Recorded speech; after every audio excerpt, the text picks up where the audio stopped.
Why turning away from a jumping dog doesn't work, and learning what does work. Hello, Julie Hart from Heart to Heart Canine here.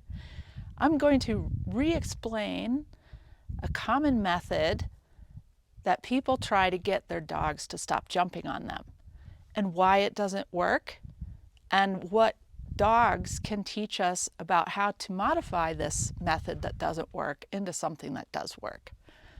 So most of my clients, if they've struggled with their dog jumping, they've been taught or read online to turn your back to the dog. So if the dog jumps on you, you're supposed to turn your back. First of all, they rarely have success with this method. And second of all, I believe this method is taken from something dogs do, which is to turn their head when they're disengaging with another dog. For example, if they don't want to play or a dog's in their face, they'll kind of turn their head. But what they don't do is move their body back.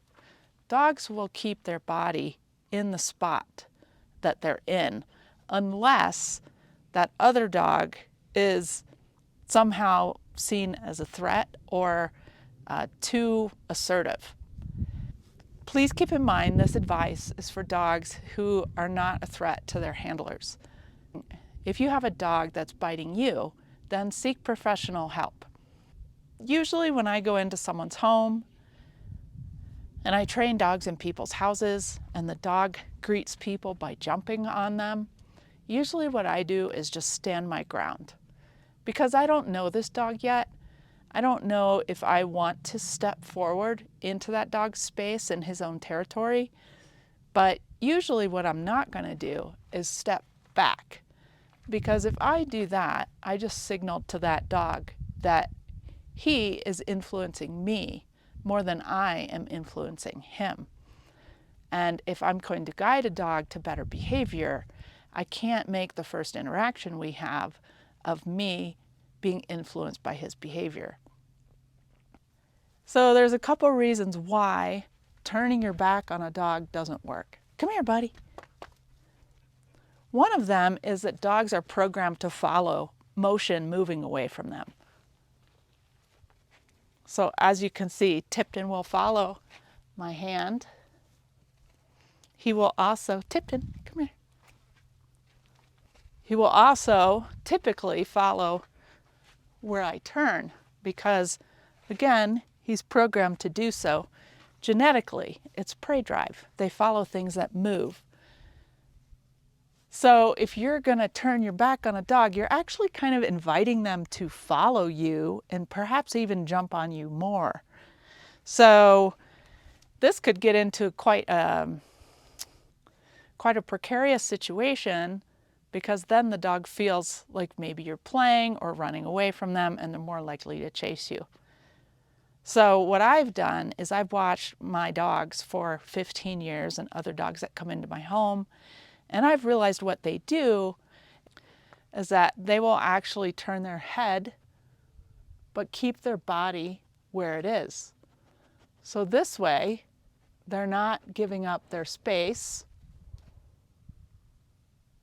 but they are indicating they're not interested in engaging with that dog. Observe Annie and this puppy. This is a great example of a dog keeping her shoulders and legs in place while turning her head away to indicate she does not want to play. First she tries sniffing the ground, but the puppy is still wanting to play. And then here, Annie turns her head and the dog goes away. So when I'm dealing with dogs that want to jump, usually what I do is I just stand my ground.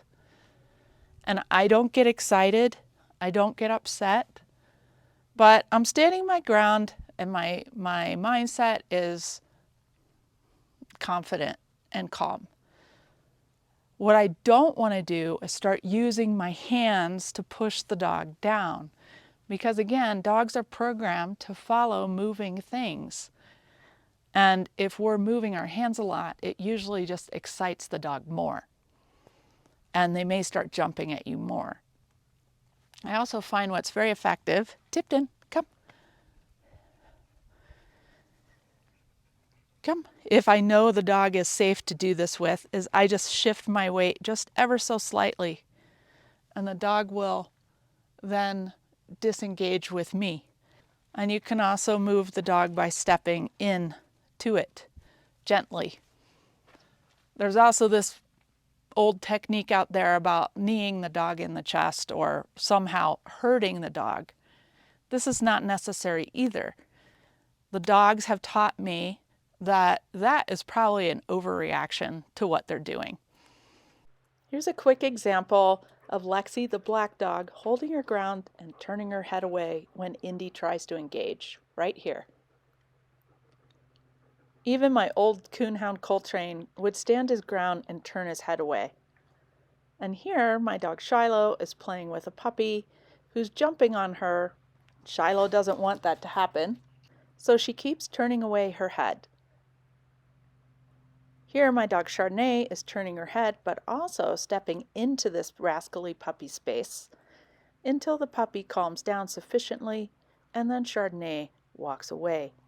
But she is not giving up her space until the puppy is calm. Now, why don't we want to move out of a dog's space is very important. Space is a very high commodity to dogs. It's a resource. And usually dogs that are interested in climbing that corporate ladder will try to control the space of other dogs. You can look at my videos with my dog Chardonnay on this channel and see plenty of examples of that. Here's another example of two puppies adoring my dog Annie, which is all fine and good until Annie starts to get a little annoyed. And then she raises her head up just a little bit more and gets still, and the pups disengage. But you notice Annie does not move away. And again here, Annie raises and turns her head. These puppies are trying to get Annie to play too, and here she gives them a direct stare and they move away. And here, again, she is standing her ground. Notice her feet don't move, but her head turns away and the little pup moves away.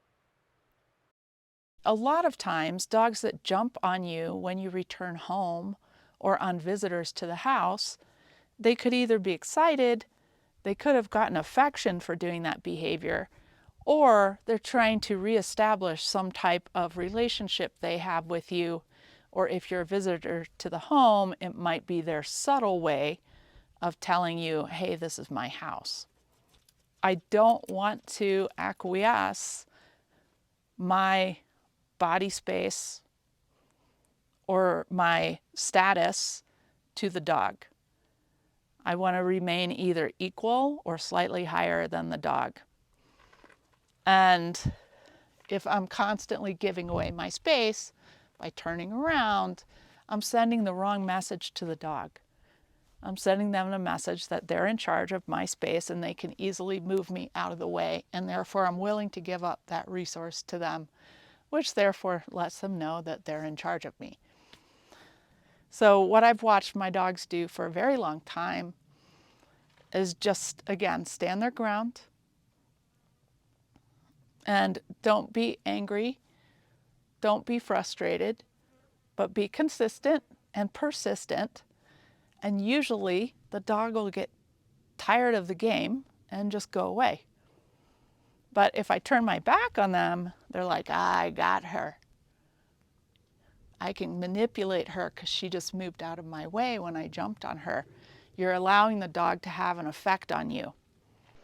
Here's a final example of a puppy trying to engage with Annie and jumping on her. And notice she's turning her head away, but not moving her legs or shoulders back. And then once the puppy leaves her alone and stops jumping, then Annie walks away and the puppy happily follows her.